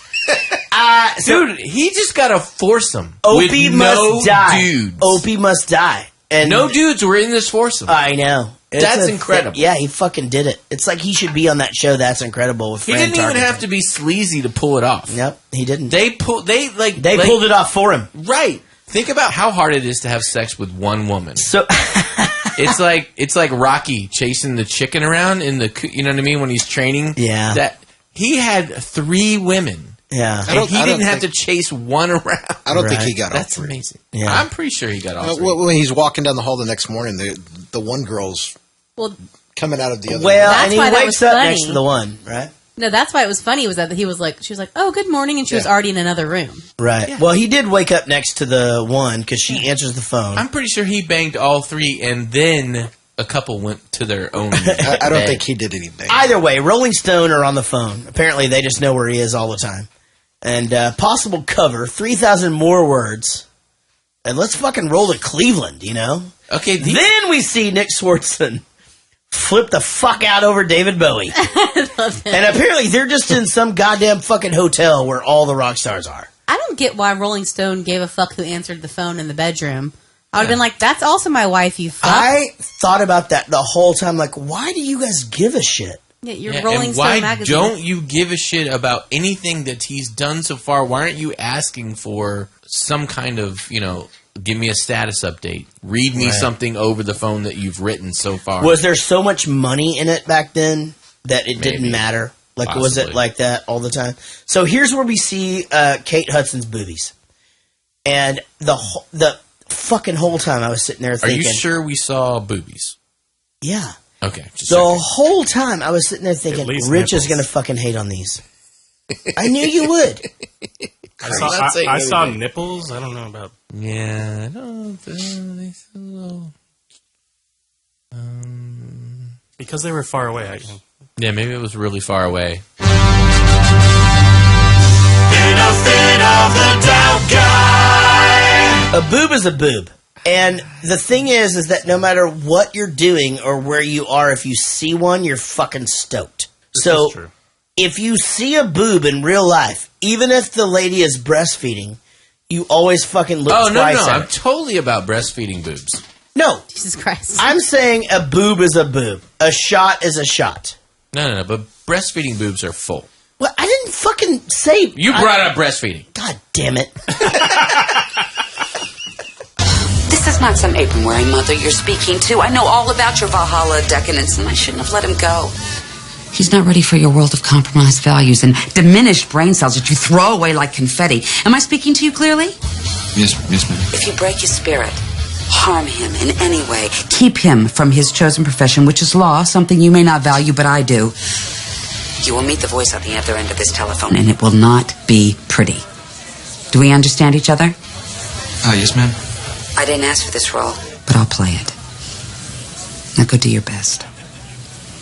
Be bold, and mighty forces will come to your aid. Goethe said that it's not too late for you to become a person of substance, Russell. Please get my son home safely. You know, I'm glad we spoke. This is where they find out that he's 15 years old. And so Russell, at this point, she's saying, don't break his spirit. She breaks his fucking spirit. Yeah, He's completely I was freaked affected out. by this scene as much as Russell seemed to be affected in the movie. Do you think, though, that, like, is that reality? When I got affected by it? I'm just saying, can someone talk you down from just living on the fucking high horse? I'm sure. In the right. Yes. I think, yes. Yeah. When she twists it around and says, be the best person, there's still time for you to, what did she say? Time for To you be a person of substance. a person of substance. I mean, she's sitting there basically saying, you're a piece of shit, don't fuck up my little kid. Right. And then just whips it right around and says, there's still time for you. I don't know. It just hit me. Yeah, he I thinks love he this scene. has the Probably my favorite awesome scene in the life, movie. and he's doing something great, and she's just like, okay, you have no values or morals, but you also have no substance, just out in this one phone call, and he thinks that kid thinks he's cool, and he's like, don't fuck him up and make him like you. Right. And I thought that was impactful because he's realizing now that he is a kid. Yeah. And he is a little bit responsible Yeah, for what's he has some happening to him. responsibility. Right. Exactly. And she's reinforcing, you're kind of responsible for him. You need to fucking make something of yourself. Yeah. He's out there looking up at you. I felt like she was incredible in this. And she's a great actress anyway. She's good in everything I don't she like does. to like her, but she's really good. She just played the role so well. Yeah, and it was believable, and it seemed like in every scene it was like it just And felt... you hated her at the beginning of the movie. And I don't know. No, I didn't. either. I didn't Yeah. hate her. Okay. No, I hated her at the beginning. I of the didn't movie, hate her. Actually, and- I actually was She like, clearly had a okay, good bond with her son. you're a fucking crazy mom. You don't want everybody to fall into the norm or whatever. In fact, you're a hippie amongst hippies. Yeah, even when the girl's leaving and she's like, this song represents why I have to leave. She's like, great, now I have to listen to some rock music. She doesn't say, turn that shit off and throw it out the She's window. like, you're 18, there's nothing I can do. Yeah. Yeah. I thought she was great. Fantastic. So the climax of all of this is, he sees him backstage. He goes, your mom kind of freaked me out. And I wrote down, did she break Russell's spirit? She said not to break his spirit. Right. And then all of a sudden we find out that the label is sending a new manager. The label is. Yeah. By the way, the spirit breaking didn't last long. No, I don't think so. Maybe. I don't know. No. Did it not? Because at the end, do we not revisit it again and then it all made sense? At the end, Sure. yes, but Okay. it didn't last long here. So Jimmy Fallon comes in. So Jimmy Fallon Worst acting of the movie, by the way.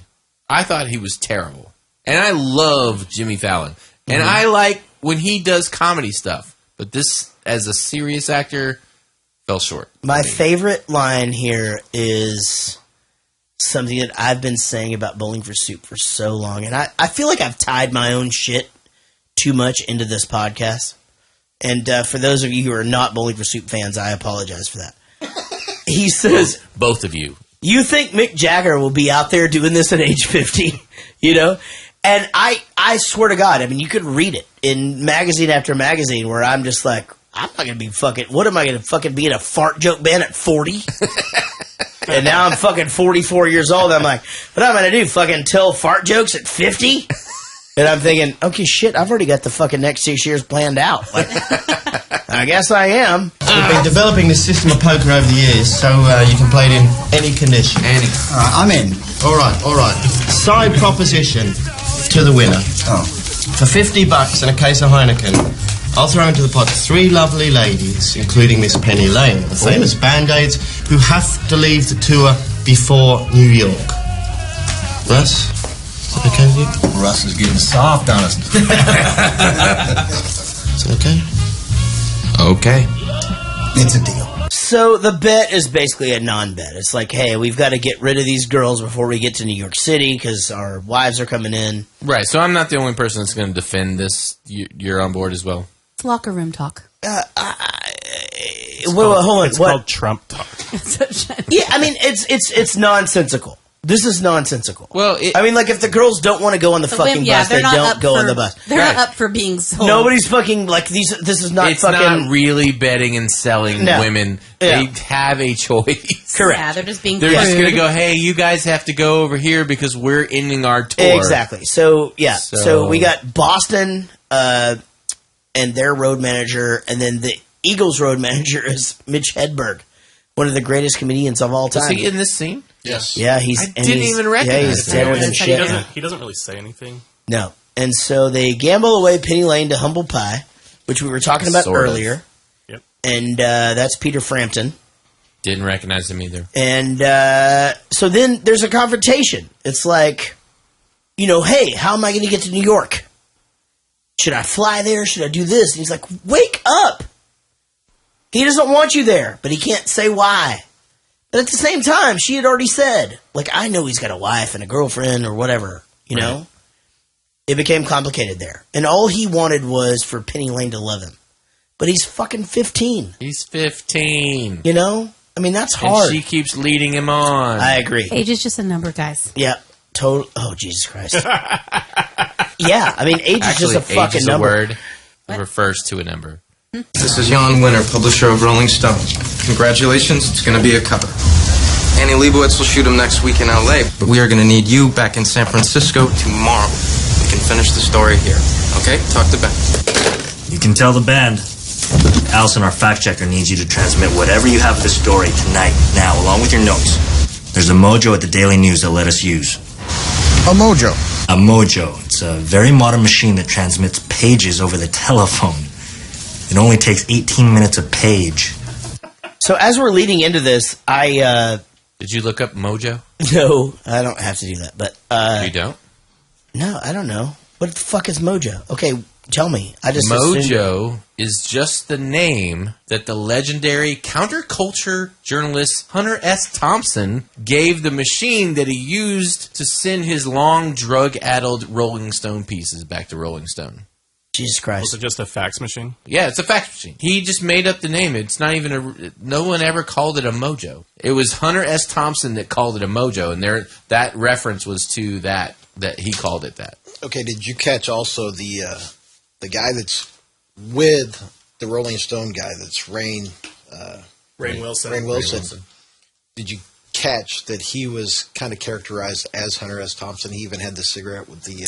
Oh, no. Yeah, if you look at his costumes or his outfits and that, it's kind of interesting. That's funny. Jaret's opening a bit. So as we're getting into this hotel room, they're saying on the plane, we did everything, or in the car, like we did everything but get you laid. And that's where we find out that shit went down. And he's all... He's like... You found out before then?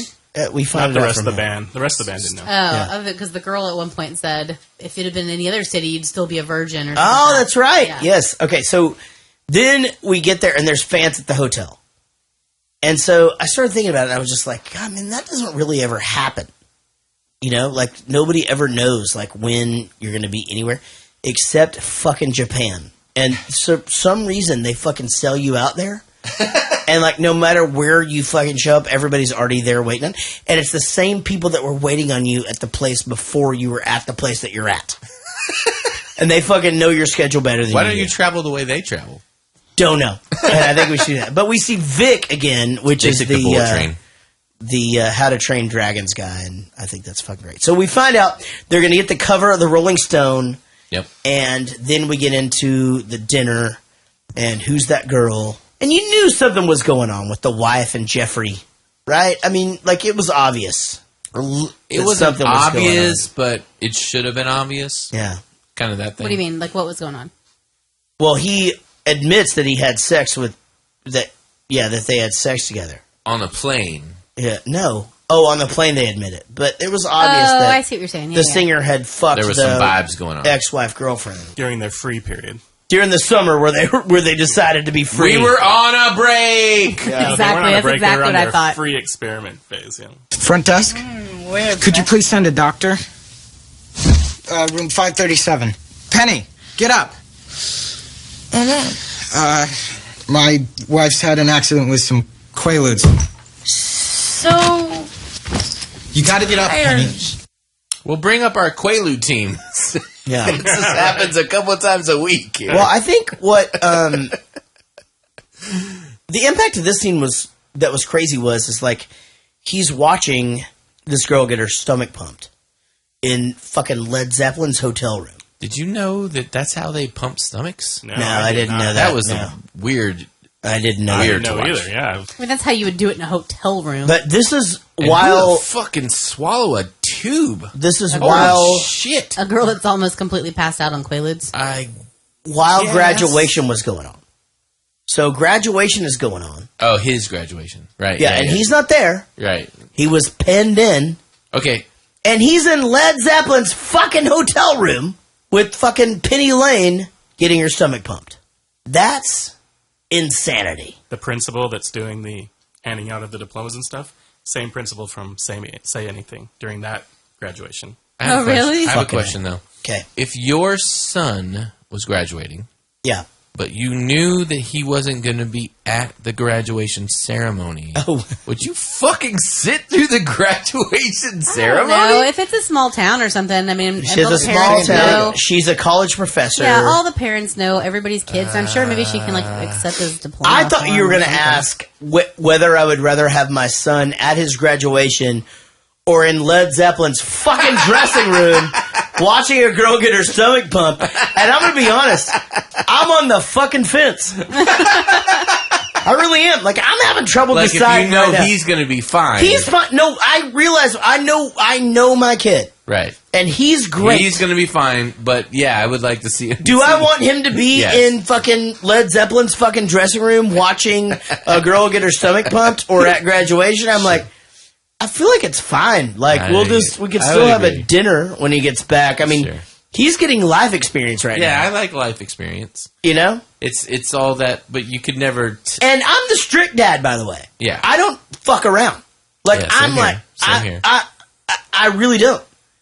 But I think life experience is something else. And, like, if I'm given a choice, I guess I'm probably going to side on that. Yeah, if you know that it's going to end well for your kid, absolutely life experience. Yeah. I mean, she said at the very beginning, like, you're a year younger, take a year off, go travel Europe, see some shit, essentially. Right. Like, clearly, she's I would got a even little be of that in okay. her, too. I would even be okay with my son getting his butt kicked so that he would feel humble and know how that feels and feel empathy. How would for you other feel about people. your son, like, making out with a chick that's, like, passed out during a drug overdose? Oh, what? Whoa, my son's not a rapist. Jesus Christ, well, why did this... It got a little weird.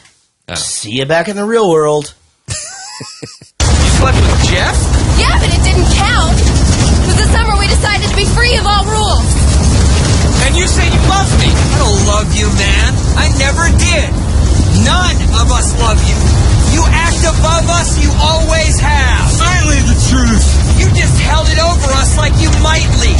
Like we're lucky to be with you. And we had to live with it, man. I had to live with you, and now I might die with you, and it's not fucking fair! Please, enough! We were on a break. Yeah. So let me ask you guys this. Have you ever been on a plane that got, like, real crazy, like fucked up like that? Like, I don't mean like that. I mean, that, obviously we're talking cinema here, but like... My bottom has left the seat before. That was not pleasant. You got to keep your seatbelt on, by the way. Yeah. Anybody else? I've been on a couple where, like, there has been a very big descent really quickly. Yeah. And you notice it. Yeah. And this is a big plane. You're, like, cruising at 30,000 feet. And you go down 2,000. Yeah. And you're like, you get kind of nervous. I've been on a few. Nervous? I did. So I've had a couple of rough landings. I had one where we skidded off the runway and like into the grass and shit. That. I'm done.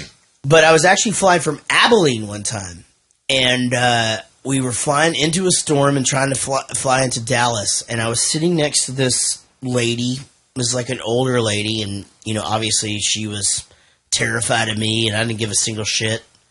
I had a bunch to drink and. And I really didn't give a fuck. And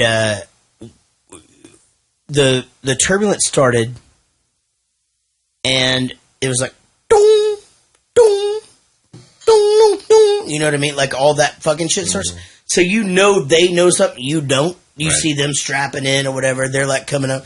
All right, let's just make sure that you got dong. Okay, everybody just make sure that you're dong. And like, I mean, it's like fucking dong is happening the whole time. And I just have my hand there, and this lady just grabs my hand and holds it so tight. And I grabbed it back, and I just look over at her, and I go, we're going to be just fine. We're going to be just fine. And then I just talked the whole time down. I was just like... You took your headphones out, undid your I didn't hoodie. have headphones, but I was just like, yeah, I'm Jaret, and I'm flying home. And I was just talking. And she is like in a fucking panic.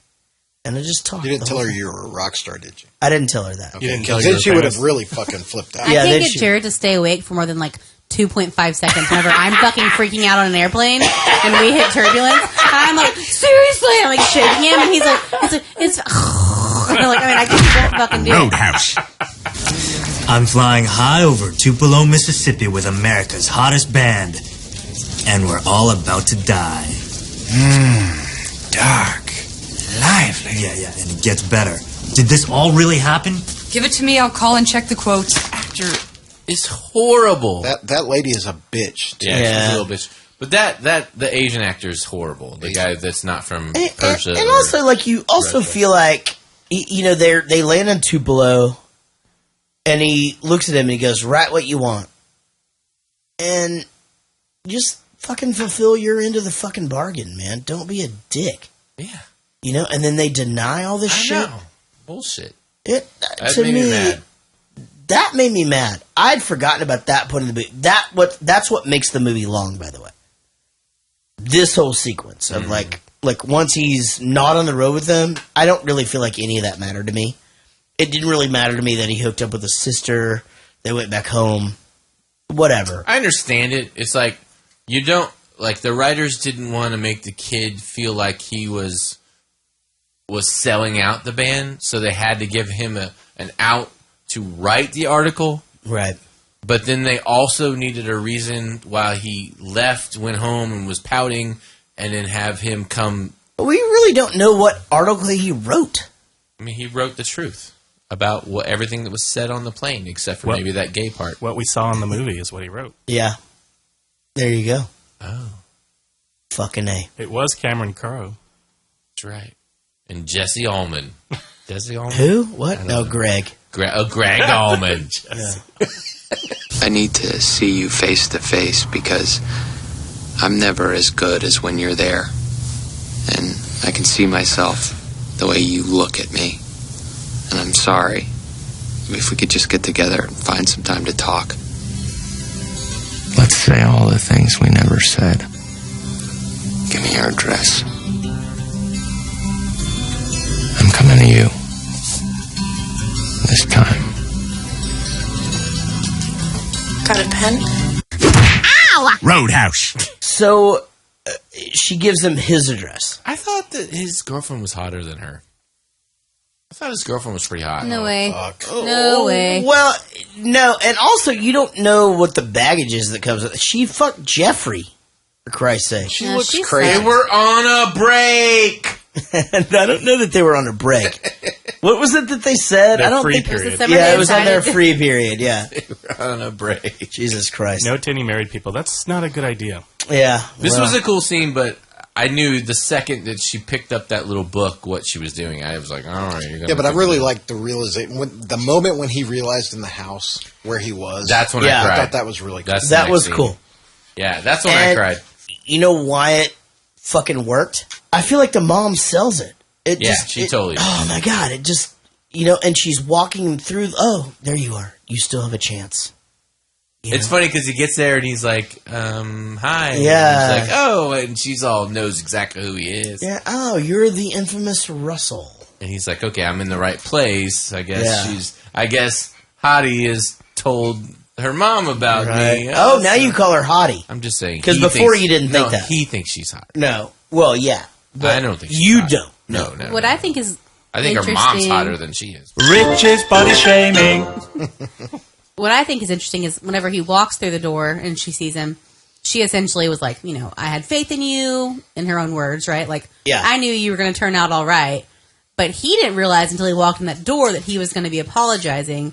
Right. But in the end, really, she was right because he had already called the magazine before he got there. Right. And I liked that. I liked that. It wasn't like he got there and then decided. It was a. He had already made that decision. He got to breathe. Yeah. He got to say to him, "Hey, This is real. Are you doing the this is real? Is that what you just did? I wasn't doing that. Oh, no. okay. They Is that a finally thing? Sounded found very, this is real real. life. Finally found the love of a lifetime." Did he Firehouse. compliment their kitchen? Nice. So this is, where the enemy sleeps.